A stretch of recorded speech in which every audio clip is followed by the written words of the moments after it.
Earlier this year, Tennessee was an offensive juggernaut that made them look as if they were a legitimately national championship title contender. And they have not been that the last 3 weeks, the last 3 games, I should say. But they have been markedly not as good as they had been previously. They have not been remotely close to what they were offensively. In their first 3 games, they scored 69, 51, and 71. Obviously, those were against quote-unquote lesser teams, inferior opponents. One of them was North Carolina State, who was ranked at the time and is still 3-2 in a Power 5 conference. So I'm not going to completely dissuade that as if it's, UT, Chattanooga, and Kent State. Yes, those are markedly inferior opponents. But in the last 3 weeks, last 3 games, they scored 25 against Oklahoma, who's got a very good defense, 14 in a loss at Arkansas, and 23 in overtime against Florida. Now, I'm the chief of, it's hard to win on the road in conference. I will bang that drum until the end of time. It is. But Tennessee's better than Arkansas. Tennessee is a gigantic step better than Arkansas, and they lost that game. But the offense has been borderline anemic recently. So what are the issues? I dove into the numbers a little bit. In the first 3 games of the season, and again, get in the comments and tell me, that was against Kent State. I know that. I get that. I understand that. But that's supposed to be kind of your tune-up. That's the precursor to what the big boys are going to do when you play football. When you look at the first 3 games, Nico Iamaleava was 48 of 67 for 698 yards, 6 touchdowns, 2 interceptions. In the last 3 games, he's 46 of 76. So they've thrown it a few more times. He's completed a few less passes for 521 yards, 1 touchdown, 1 interception.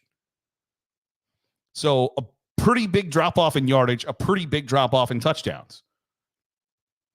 So that would lead you to believe, hey, the quarterback is not playing as well as he was before. And I think that's fair and justifiable criticism, that it's backed up by science, right? Nico Iamaleava is not playing as well as he once was.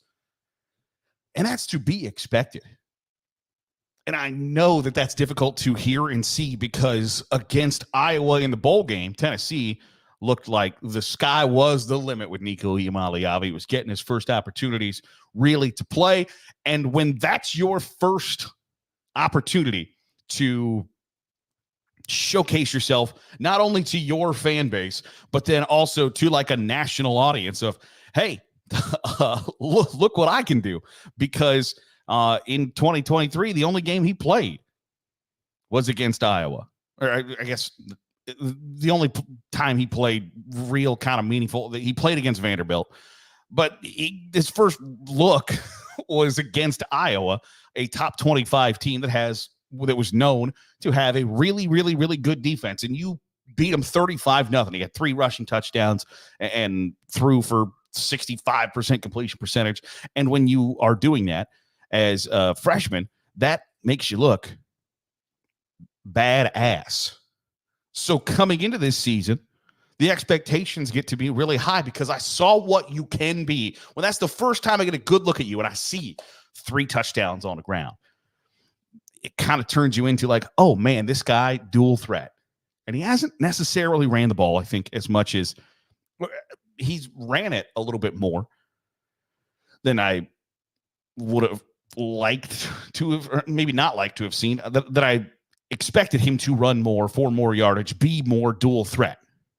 He's got a rushing touchdown. He had 3 in one game against Iowa and a rushing touchdown this season. But it's all to be expected. When you are that young and that inexperienced, despite what I saw in the bowl game, you're going to have growing pains. And I think that's part of the problem for Tennessee right now is there's growing pains. But also, it's bigger than just the quarterback. And that is something that I don't think we talk about enough. One, in college football, but in football as a whole, it is not only the quarterback. It doesn't have to just be this guy is not playing well. We're playing as well as we'd like him to. That's why we're not playing good offensively. There's more to it than that. When you look at Tennessee in the run game, it's significantly worse, the production, than what they had from the first 3 games to the second 3 games. In the first 3 games, Dylan Sampson, 45 carries, 357 yards, 9 touchdowns.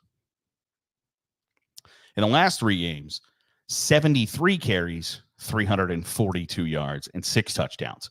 And believe me, when you hear those numbers, right, like we are gushing over Ashton Jeanty, or at least I'm gushing over Ashton Jeanty, the Boise State running back, because his numbers are fantastic.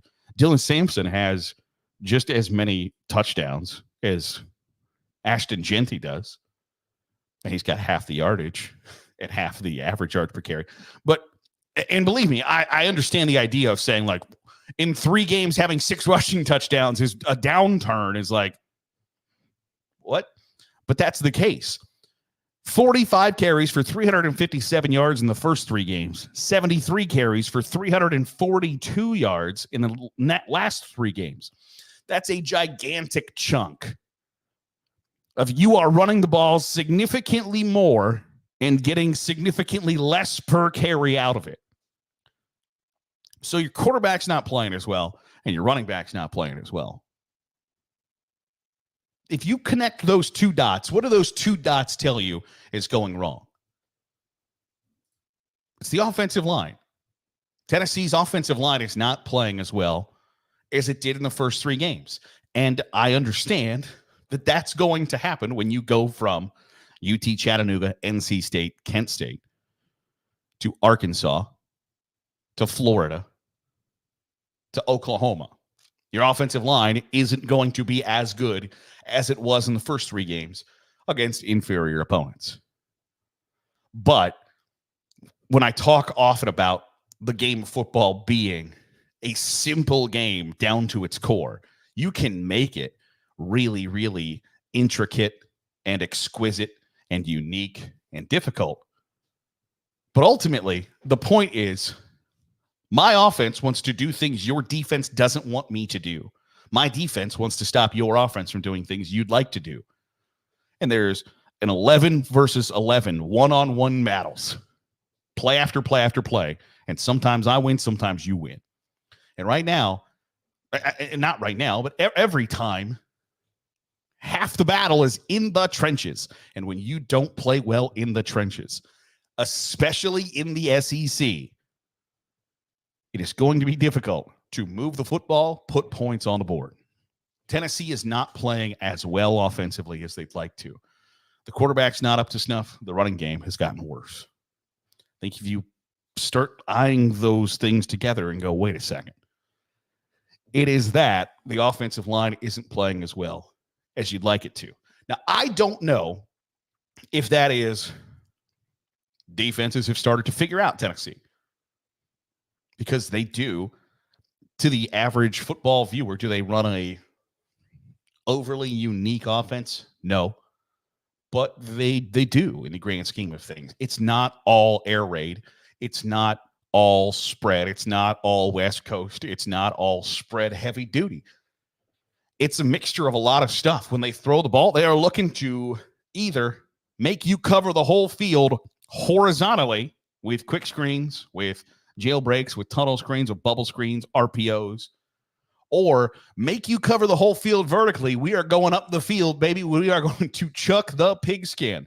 And when you start to commit to that and you put 5 players or less in the box, we're going to run the ball at you. It's predicated on what the defense is going to give us. You can't go broke taking a profit. But when you're not making a profit because you're not getting push up front, or you're running the ball decidedly more because teams say, I'm going to commit to stopping the pass game, and then you're therefore running the ball more, it's just a bad recipe for, at the end of the day, sometimes you just got to outscore folks. Tennessee's kind of getting away from that a little bit. Sometimes you just got to put more points on the board than the other team and figure it out. And so when you look at the schedule and you're like, okay, we scored 25 against Oklahoma. Oklahoma's got a very good defense. Arkansas, you put 14 on the board. If you can't score 3 touchdowns against Arkansas, you got to really reevaluate what's going on. Florida is not nearly as bad as people think Florida is. The record is deceptive. Are they 3-3? Yes. Their wins are not against super great opponents, and they might be the 25th best team in the country. But when you play like 8 teams who are in spots 20 through 1, it makes your schedule look bad. But you got pushed to overtime and struggled to score against a Florida defense. And now you're going into the third Saturday in October wondering, I don't know what we are, and I don't know what Alabama is. And we'll have that conversation later in the week. But what is wrong with Tennessee's offense? I don't know if it is a personnel issue. I don't know if it is defenses have figured it out or have started to really put together a nice game plan to defend Tennessee, because Josh Heupel burst onto the scene. They're chucking the pigskin all around. They're running for hundreds of yards, and things are going really well. And now that there's lots of film out there, maybe there's, just ridiculous tendencies. I can't dive into the football. I can't dive into the film quite that deep. But I do know that the quarterback's not playing as well, wide receivers aren't playing as well, running backs aren't playing as well. Running backs production is down significantly. Quarterback production down significantly. That generally means we're not playing as well up front as we'd like to. And whether or not that's an easy fix, I don't know how much easier it gets when you still have Alabama, Georgia, and Vanderbilt on the schedule. They do have time to figure it out, but they can't afford to lose to both Alabama and Georgia, in my opinion. So, probably need to figure it out by Saturday. Whether they can do that or not, we'll find out. Want to know your comments in the comment box below? Drop them. Let me know what you think's wrong with Tennessee. If you're a Tennessee fan, or if you are a Arkansas fan or a Florida fan that just saw them barely beat you, or you beat them. What did you see? Want to hear from you in the comments down below. That'll do it for today's episode of the Daily Huddle. Appreciate you making us a part of your day, however it is, wherever it is you're doing so. If you're watching on YouTube, hit the subscribe button. Make sure you're getting all the great college football content we're pumping out. If you are listening on the podcast feed, drop a 5-star review. It goes a long way in helping out the channel. I'll see you tomorrow for another episode of the Daily Huddle.